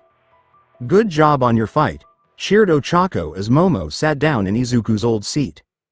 "Thank you, I saw your fight too. You did a great job avoiding Ida's attack," Momo replied with grace. "Kiro, it was impressive how you baited him," said Suyu. "But why is your cheeks red?" She blinked and said, before quickly putting her hands to her face. She did feel warmer than usual. Tenya asked, "Maybe the fight was more stressful than you thought." But her heart rate just went through the roof, Kyoka noticed. "Let's just focus on the match," Momo yelled as Izuku walked in, taking the attention off of the matter for now. "Sorry for that bathroom break, people, but when nature calls, you shouldn't ignore it," said Present Mike. "Let's get this fifth match on the road." From the east corner, "Here he comes. He took first in the entrance exam. He's taken first in both the obstacle course and cavalry battle. Is there no end to his streak?" From the hero course, Izuku Midoriya versus he's from the hero course of 1B. He's taken it to declare war on 1A to show who's the best. He's got the guts, he has the attitude. Can he walk the walk? From the hero course, Nato Monoma. Izuku saw that Monoma was eager to start the fight as the two fighters stared at each other. When Midnight started the match, it was clear right away why. Before the fight, Izuku used 40% of One for All and was getting ready to charge at Monoma. But, he quickly jumped to the side to avoid a stream of fire. It was so hot that Izuku could feel his skin burning even though he hadn't been hit. Present Mike was shocked and yelled, "Oh, what the hell is that?" He never showed that in the previous rounds. "Nato Monoma has a quirk that lets him copy other quirks," said Shota. "He must have copied one before entering the match. No wonder he looked anxious to start the match. He has a time limit on his copies." "A copy quirk?" Izuku thought, "That's not often seen." Present Mike asked, "Is that okay?" "That's a hard call," said Shota. "The technicality on that ultimately falls to the judge's discretion. Some may argue it's cheating. Others could say he's merely using his quirk, which is allowed." "Well, seeing how Midnight hasn't done anything, I guess we're going to let it go for now," said the Present Mike. "Yes, but the decision whether or not to let him continue to do so afterward will be put up for discussion," he said. Monoma smiled as he fired another stream of fire at Izuku, making him duck. Even though his first plan, Plan A, might not have worked out, he wasn't the type to only have one. He had a lot of backup plans. Plan A was to use Shinso's quirk, brainwashing, to try to get Izuku to answer by any means possible. Hitoshi wasn't supposed to refuse to lend Monoma his quirk, though. "I didn't mind you using my power for the cavalry battle," said Hitoshi. "But I won't lend it to you for your fight against Midoriya. I may agree with you on some tactics, but Midoriya is one of the people I won't allow you to use mine against his. He helped me find another way to use my quirk that allowed me to retain my status as a reserve hero course student. I owe him that much at least." That did surprise Monoma, but he moved on to Plan B. He had planned to look for All Might at first, but changed his mind. It was really hard to find the teacher, but it would be just as cool to have the quirk of Japan's number 2 hero. Even more so since it was easy to find him. The hard part was being able to touch Endeavor's skin because they had to touch his skin to copy his quirk. And Endeavor's uniform made up all but his face of his body. Luckily, Endeavor was kneeling down to tie his shoes when Monoma found him. Monoma quickly walked by him and lightly touched the part of his face that wasn't on fire with his finger. He then ran away before Endeavor could even react. He ran as fast as he could down the stadium while grinning and his hands were covered in hellfire. This was now being used against Izuku to force him into a corner. He was going to show who was stronger and smarter. Monoma looked at his watch and thought, oh, can't wait too long. Only 3 minutes left.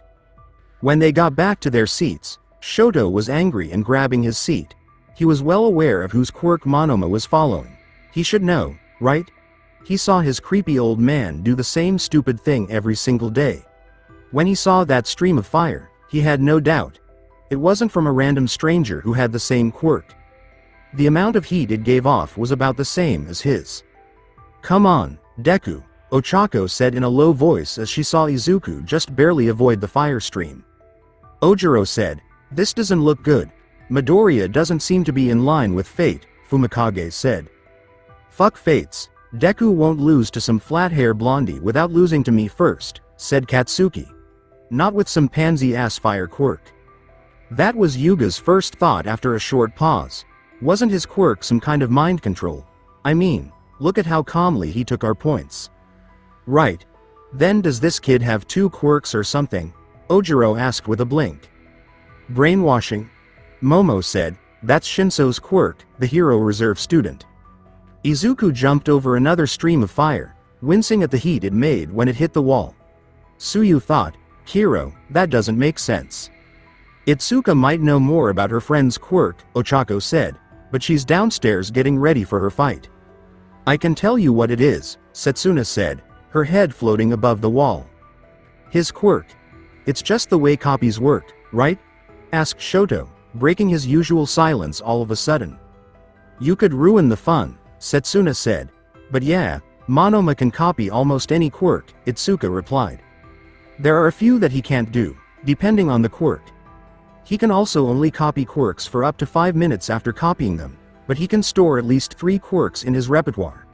I still think Monoma is cheating. He brought someone else's quirk into the fight. Well, it's his quirk, Hiryu said with a shrug, so. It's not manly, yelled Tetsu at the same time. Regardless of what we think, Midnight hasn't called off the match. Therefore, I suppose she's allowing it for this fight, said Juzo. Yui said, I agree. No matter what, Denki said, my wingman won't lose so easily. Hyoka yelled, aren't you supposed to be getting ready for your fight? Hyoka got scared and ran down the stairs quickly.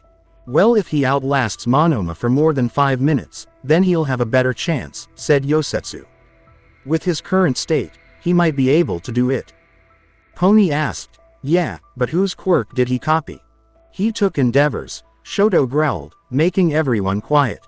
He's using my dad's power to push through this. I won't forgive you if you lose, Shoto thought as the ice started to build up on his chair.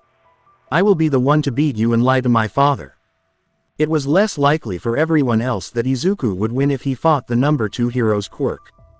When Mitsuki was back with Toshinori in his booth, she was swearing in a way that was hard to understand. She was mostly telling Izuku to hit the blonde kid.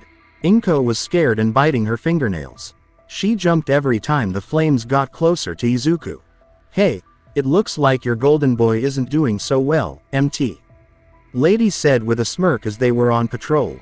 Before, Kamui had told MT. Lady several times not to be distracted, but this time it was he who was watching TV. Well, that's a dark horse if I've seen one, said Death Arms. That quirks look similar to Endeavor's. What's the other kid's quirk again? Kamui frowned when Shota said it was a copy quirk. That should be illegal. It's not just to use someone else's quirk in a tournament like this, he said. Well, they haven't made the call, so I guess they're allowing it, said Death Arms. Besides, the kid will make it through. He's tougher than this. Why are you two so confident in him? Mount, Lady asked. Sure, he's stretchy and strong, but he can't even touch his opponent. Look at his face, said Death Arms. He's not panicking. He's thinking of a way to defeat his opponent. That's a mark of a hero for sure. Izuku threw a punch at Monoma, but quickly pulled back as flames shot up to protect her. I could hit him through the flames, but my hands would get extra crispy. Izuku frowned as he quickly pursed his lips and opened them wide. I'll have to use ranged attacks instead. He quickly raised his hand and put 85% of One for All into it while his thumb held back his middle finger. He flicked his finger and sent a shockwave at Monoma. To avoid it, Monoma quickly shot flames to his right. Izuku frowned and quickly dodged another stream of fire. "I'll have to get closer so he doesn't get a chance to dodge," he said. Monoma had a hard time hitting Izuku because of how well he moved his feet. After growling, "I've had enough of this," Monoma launched a massive fire attack. Izuku ducked and turned until he was stuck between what looked like solid walls of flames. That was something Izuku didn't want to cross. The off-limits area was behind him, and Monoma was in front of him. Monoma sighed and pushed his hair up a bit. "I've had fun, but I need to end this," he said. "I suggest you give up or I'll have to burn you." When Monoma heard this, his whole body started to get hot, and he put his right hand together. As the heat rose, the orange flames turned blue, and everyone in the stadium could feel it. Burn marks showed up on Monoma's body, but he didn't pay attention to them. Monoma asked again with a smirk, "Well, give up." Izuku stomped his foot on the ground and took a strong stance. He then tilted his hat down a bit. Before he started to punch Monoma, he glared at her and struck her hard. People in the audience gasped at how brave he was, remembering how he almost burned his hand doing it. He quickly called up a wall of fire in front of him to protect himself, which made Monoma jump. But Izuku's punches didn't connect. To put it another way, they didn't seem to hit the target. Izuku's arms were so short that he could barely stretch them out as he threw a bunch of fists at Monoma. Present Mike asked in shock, "What is he doing? Has he stretched himself too far?" Shota narrowed his eyes and said, "No, he has something planned." Before Monoma realized Izuku wasn't trying to hit him, he slowly lowered the fire wall out of confusion. He was happy instead to throw a lot of fists that hit nothing but air and missed everything. Monoma yelled, "HMPH. I don't know if the heat has gotten to your head or you're that desperate, but I'm done playing around. Don't blame me for this." He knew he only had seconds left on the clock. Flash Fire Jet Burn, a messed up version of Monoma. Monoma shot out a beam of fire that was so hot that it started to melt the cement as it flew toward Izuku. Izuku, Ochako, Tsuyu, and Momo screamed in fear. Tenya and Denki yelled, "Midoriya." She yelled, "Holy crap, isn't that too far?" Some people could understand Pony when she spoke in English again. Somebody stop him. Hitoshi was worried as he sat with some friends in the Gen Ed class. He might have done better by letting Monoma use his quirk. Izuku wouldn't be in this much danger that way. In the waiting room, Itsuka had been watching TV and clenched her fists in worry. Inko grabbed Toshinori's arm to keep herself from passing out because she thought she was about to. Because he was scared, Toshinori also checked to see if Inko could break his arm in some way. He forgot how strong a mother can become when her child is in danger. Midnight yelled, "Smentos, we need to stop this fight." When she saw the beam of fire, the Smentos was already up and moving the cement around to try to protect Izuku. He had his hands on the ground. But Izuku moved forward before the walls even went up. Most of the people in the audience didn't notice that Izuku's arms were slowly turning pink. Izuku moved forward as the fire beam got closer. He didn't care that his clothes were getting hot. He was ready to show everyone that he was here. Smash song. Izuku threw out two palms, full of One for All and all the power of all the punches he had already thrown. The thrust made an air cannon that crashed into the flame beam, and wiped it out completely. As the shock wave passed through the flame beam, it hit Monoma in the face and shocked her. Monoma quickly changed quirks and used Tetsus to turn his skin into steel before the blast hit. But that was all he could do before the shock wave hit him and threw him out of the ring. He went straight into the wall and caused cracks to appear all around him. As gravity slowly pulled him back down, Monoma could feel his consciousness leaving him. He looked up just in time to see Izuku slowly getting up again and adjusting his straw hat again. Monoma whispered, "Izuku Midoriya, what a world," and then he fell face first to the ground, blissfully falling asleep. His quirk also stopped working when he passed out. There was silence in the crowd for 10 seconds until Mitsuku broke the silence with, "Yeah. Getting fucking wrecked, scrub. Nice shit Izuku. Winner by knockout and out of bounds. Izuku Midoriya, Midnight said as she woke up from her trance. It took a while for people to get over their shock before they started to clap. When Inko was relieved, she yelled, "Izuku!" And tears came shooting out of her eyes and up. Mitsuki and Masaru quickly grabbed umbrellas to shield themselves from the tears. Toshinori, on the other hand, was left to think about how someone could have such an overactive tear gland when they knew that Inko's only ability was to attract small things to her. Izuku took a quick look around and then looked at Monomo being taken away by the medical robots on a stretcher. Before he smiled big and made the peace sign, he looked right at Toshinori. Toshinori smiled back big, and his teeth were bared. Thought about changing into his All Might form, but there were other people nearby that made him stop himself. Suzuna yelled, "Hell yeah, that was epic." Yes, Tetsu agreed, it was damn manly. Didn't think Midoriya would pull a win like that, he said. He wrote, "Me neither," in chalk. The three of them let out a huge sigh of relief while everyone else talked about that match. They had been holding their breath for so long that they didn't even know it. Itsuka let out a sigh of relief when she heard that Izuku had won, but then she saw that the can she had been holding was completely crushed. "It's a relief that nobody was seriously injured," Tenya said. "Seriously? What about the other kid?" said Denki. "He made a freaking crater on that wall upon impact." "Shut it, spark plug, he deserved it," said Katsuki. "Plus, he turned himself into steel at the last second. The most he'll have is a concussion, bruised back, and probably burnt skin." "Deku, you need to make it to the finals," Katsuki thought with a mean grin. He clenched his fist not out of anger but because he was excited.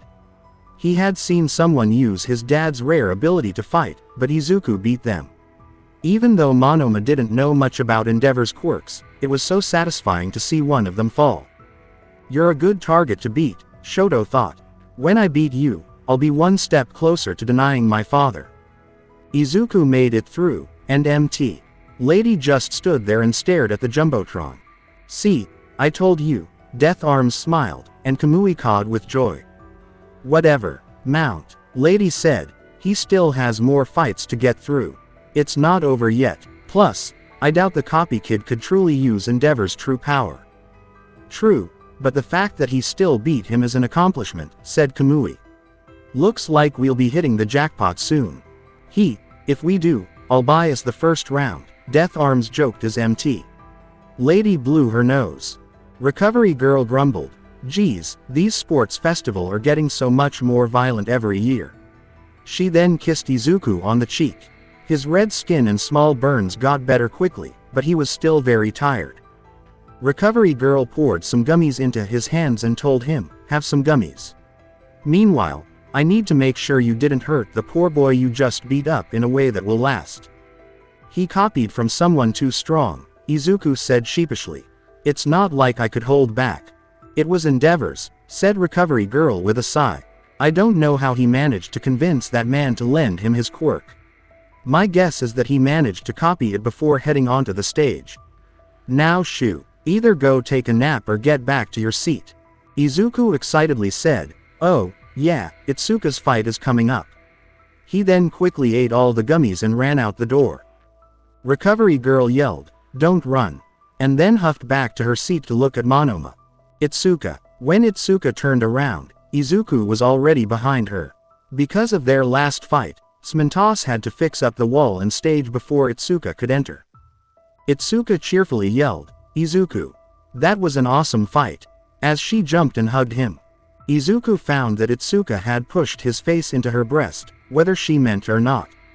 At times like these, Izuku saw that the girl he remembered from before was growing up and becoming a woman. Even though he tried his best to ignore the thought, it got stronger when he slithered his pinky through her uniform. Izuku pulled his head away from her hug with what seemed like all of his willpower. "Good luck on your fight," Izuku said. "Hiroshima is no pushover." Itsuka smiled and asked, "Wanna give me a hug for luck?" Itsuka was ready for anything the other person threw at him. Izuku was a little taken aback by the request, but he gave Itsuka a hug and agreed. Before Izuku let go, they hugged for a short time.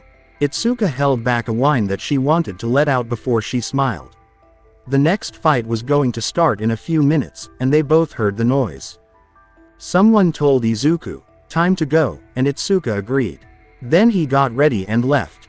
She heard Izuku call her name one more time before she turned the corner, though. "Win this fight, then we can fight against each other in the next round," Izuku said. "I want to show you how much I've learned from Rakai." Itsuka smiled. "Will do. In return, get ready to lose. I learned a few things from other masters too. Don't hold back on me." So that's it for today. I will continue the story in next part. Till then, bye bye.